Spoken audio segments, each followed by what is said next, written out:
இந்த நாள் உங்களுக்கு ஆசீர்வாதமாய் இருக்க இந்த வீடியோவை பார்த்து கொண்டு இருக்கும் என் மகனே, என் மகளே, இதோ வாசற்படியிலே நின்று கதவை தட்டுகிறேன்.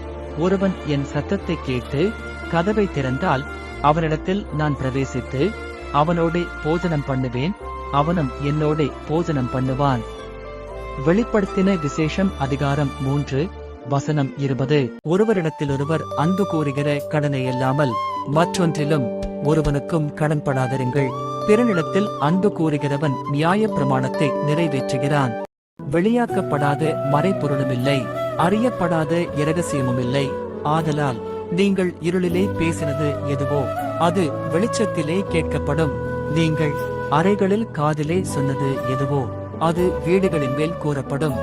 ஏழையாயிருக்கிறான் என்று ஏழையை கொள்ளையிடாதே, சிறுமையானவனை நியாயஸ்தலத்தில் உபத்திரவப்படுத்தாதே. கர்த்தர் அவர்களுக்காக வழக்காடி அவர்களை கொள்ளையிடுகிறவர்களுடைய பிராணனை கொள்ளையிடுவார்.